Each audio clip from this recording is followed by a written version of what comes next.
Bhagavad Gita Gyan. Maharshi Vedavyas. Listen in English. Chapter 5, The Yoga of Renunciation. Arjun said, O Shri Krishna, you praised karma sannyas, the path of renunciation of actions, and you also advised to do karma yoga, work with devotion. Please tell me decisively which of the two is more beneficial? The Supreme Lord said, both the path of karma sannyas, renunciation of actions, and karma yoga, working in devotion, lead to the supreme goal. But karma yoga is superior to karma sannyas. The karma yogis, who neither desire nor hate anything, should be considered always renounced. Free from all dualities, they are easily liberated from the bonds of material energy. Only the ignorant speak of Sankhya, renunciation of actions, or karma sannyas, and karma yoga, work in devotion, as different. Those who are truly learned say that by applying ourselves to any one of these paths, we can achieve the results of both. The supreme state that is attained by means of karma sannyas is also obtained by working in devotion. Hence, those who see karma sannyas and karma yoga to be identical, truly see things as they are. Perfect renunciation, karma sannyas, is difficult to attain without performing work in devotion, karma yoga, O mighty-armed Arjun, but the sage who is adept in karma yoga quickly attains the supreme. The karma yogis, who are of purified intellect, and who control the mind and senses, see the soul of all souls in every living being. Though performing all kinds of actions, they are never entangled. Those steadfast in this karma yoga always think, I am not the doer, even while engaged in seeing, hearing, touching, smelling, moving, sleeping, breathing, speaking, excreting, and grasping, and opening or closing the eyes.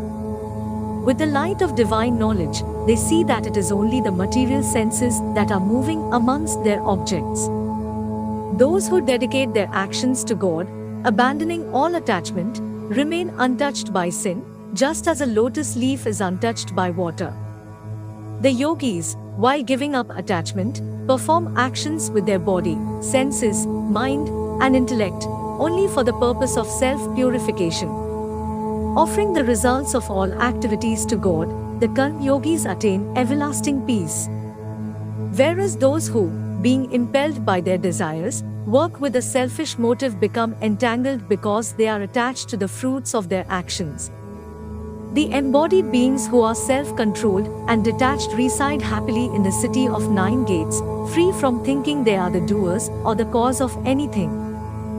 Neither the sense of doership nor the nature of actions comes from God, nor does He create the fruits of actions. All this is enacted by the modes of material nature, gunas. The omnipresent God does not involve Himself in the sinful or virtuous deeds of anyone. The living entities are deluded because their inner knowledge is covered by ignorance. But for those in whom this ignorance of the self is destroyed by divine knowledge, that knowledge reveals the supreme entity, just as the sun illuminates everything in daytime. Those whose intellect is fixed in God, who are wholly absorbed in God, with firm faith in Him as the supreme goal, such persons quickly reach the state from which there is no return, their sins having been dispelled by the light of knowledge. The truly learned, with the eyes of divine knowledge, see with equal vision a Brahman, a cow, an elephant, a dog, and a dog-eater. Those whose minds are established in equality of vision conquer the cycle of birth and death in this very life. They possess the flawless qualities of God, and are therefore seated in the absolute truth. Established in God, having a firm understanding of divine knowledge and not hampered by delusion, they neither rejoice in getting something pleasant nor grieve on experiencing the unpleasant. Those who are not attached to external sense pleasures realize divine bliss in the self. Being united with God through yoga, they experience unending happiness. The pleasures that arise from contact with the sense objects, though appearing as enjoyable to worldly-minded people, are verily a source of misery.